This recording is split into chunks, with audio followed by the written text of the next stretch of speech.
Paz y bien. Un saludo fraternal de vuestra hermana ermitaña Consuelo de Jesús Abandonado.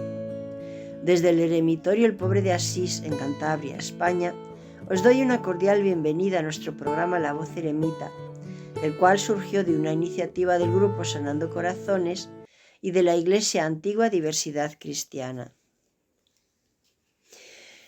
En el libro de Jueces, capítulo 11, versículos del 30 al 33, leemos: Jefté hizo una promesa al Señor diciéndole: si me ayudas a vencer a los amonitas, entonces al regresar victorioso te haré una ofrenda. La ofrenda será la primera persona que salga de mi casa a recibirme cuando yo regrese.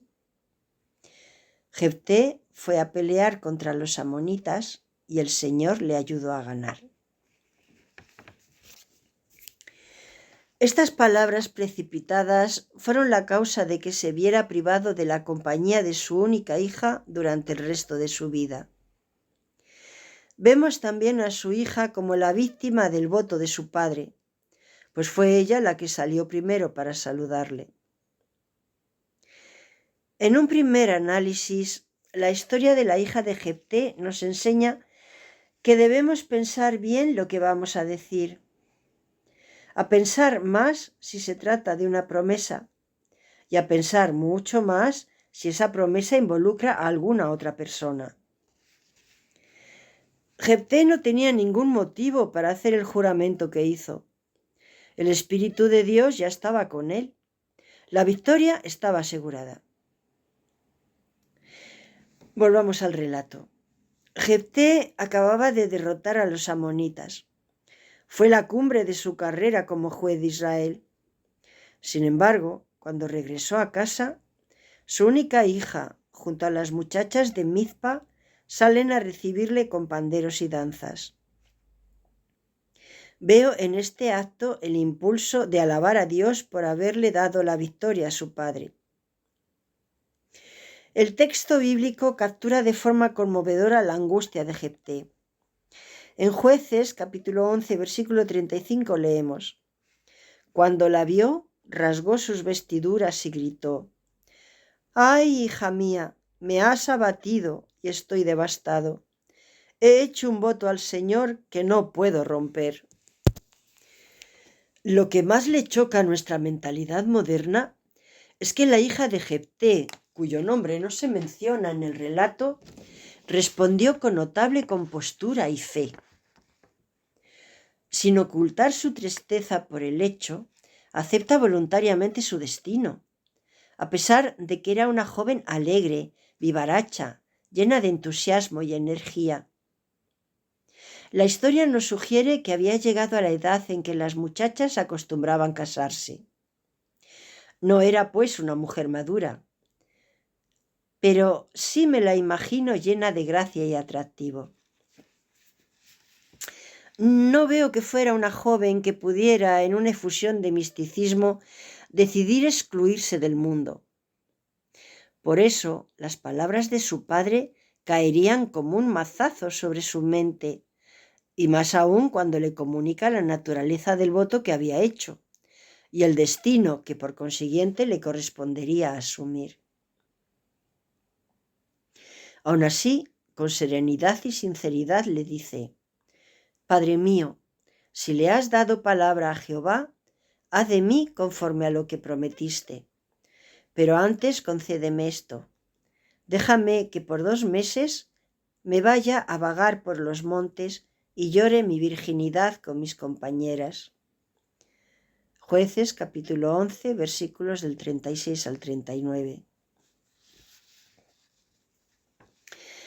Su padre le concedió este periodo de gracia y ella se dirigió a las colinas cercanas con sus amigas. Allí procuró hallarse a sí misma y mentalizarse para afrontar su nuevo estilo de vida. Seguramente habría querido casarse y gozar de la vida de modo pleno, pero le fue negado. El resto de su vida la pasaría separada de los suyos, ocupada probablemente en tareas monótonas y rutinarias. Este fue el mayor sacrificio que podía hacer, pero no se quejó y aceptó llevar una vida recluida y resignada. Su historia es un testimonio de la fe y la resistencia, a menudo pasadas por alto, de las mujeres en la Biblia.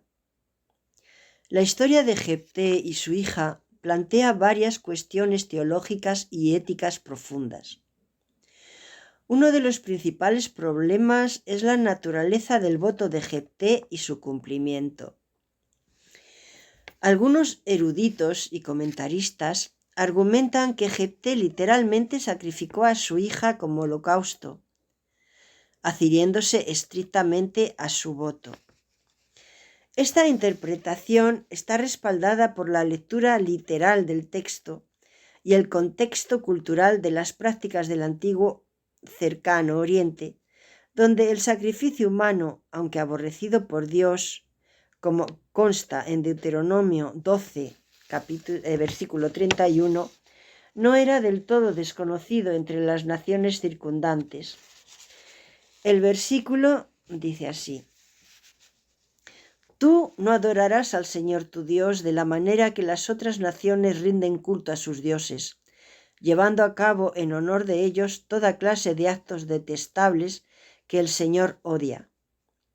Hasta sacrifican a sus hijos y a sus hijas en el fuego como ofrenda a sus dioses. En Deuteronomio capítulo 18, versículo 10 podemos leer: que no haya en ti nadie que haga pasar a su hijo o a su hija por el fuego. Y en Jeremías capítulo 7, versículo 31, el Señor deja bastante clara su postura al respecto. Han edificado los lugares altos de Tofet, que está en el valle de Ben Hinnom, para quemar a sus hijos y a sus hijas en el fuego, lo cual yo no mandé ni me pasó por la mente. Otros eruditos sugieren que la hija de Jefté no fue sacrificada literalmente, sino que fue dedicada a una vida de virginidad perpetua y servicio al Señor, similar a la práctica posterior de las mujeres que servían en el tabernáculo. Esta interpretación, con la cual estoy de acuerdo, se basa en el énfasis que hace el relato en su virginidad y la falta de mención explícita de su muerte. Además, la palabra hebrea traducida como holocausto podría interpretarse metafóricamente, indicando una dedicación completa e irrevocable a Dios. Independientemente de la interpretación, la historia subraya la gravedad de hacer votos a Dios. Las Sagradas Escrituras enseñan con insistencia la importancia de nuestras palabras y la seriedad de los votos.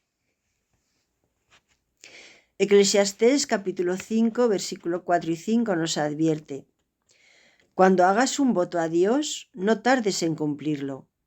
Él no se complace en los necios. Cumple tu voto. Es mejor no hacer votos que hacerlos y no cumplirlos. En la literatura cristiana, el voto de Jefté y su cumplimiento han sido objeto de mucha reflexión y enseñanza moral. Por ejemplo, don Juan Crisóstomo, un padre de la Iglesia primitiva, utilizó la historia para ilustrar los peligros de los votos precipitados y la importancia de buscar la guía de Dios en todas nuestras decisiones. La historia de Jefté, con su profunda tragedia y lecciones perdurables, sigue resonando como un poderoso ejemplo de fe, fragilidad humana y las consecuencias de nuestras acciones. La valentía y el dolor de la hija de Jefté nos incitan a reflexionar sobre el impacto de nuestros votos y nuestras decisiones. También se nos anima a expresar el dolor que sentimos y a dejar espacio para el lamento. Dios comprende nuestras penas. Tal vez si Jefté se hubiera acercado a Dios, exponiéndole el dolor que le causó las consecuencias de aquel voto equivocado, habría descubierto la gracia y la misericordia divina. En cambio, siguió adelante con algo que Dios nunca quiso, y la hija de Jefté ofreció un lamento y un valor que mostraban mucha más madurez espiritual que la de su padre. Antes de terminar este programa, y teniendo muy claro lo serio que es hacer votos al Señor y el impacto que puede tener en nuestra vida y nuestro entorno, siento que debo animaros a que mientras construimos juntos la Iglesia de Dios como hermanos y hermanas en Cristo, hagamos votos que rechacen la enemistad y la separación en el cuerpo de Cristo. Hagamos también votos que sean más inclusivos y esperemos lo inesperado en nuestra vida en común.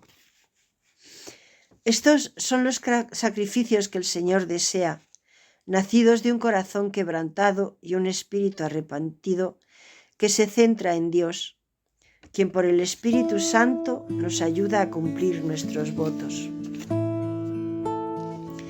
Que el Señor te bendiga y siempre te guarde, te muestre su rostro y tenga misericordia de ti.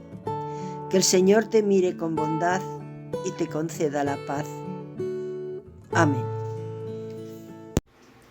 Usted ha escuchado La Voz Eremita, un programa semanal que llega por cortesía de El Eremitorio Francisco de Asís desde Cantabria, España, con la hermana Consuelo de Jesús y de sus hermanos y amigos del Grupo Sanando Corazones y de la Iglesia Antigua Diversidad Cristiana, Iglesia Episcopal del Uruguay, Provincia Anglicana, Cristo el Buen Pastor. Si le ha gustado nuestro programa, no olvide dar su like y suscribirse a nuestro canal. Gracias por cooperar con nosotros para que el mensaje pueda llegar a más personas. El Señor le bendiga ricamente.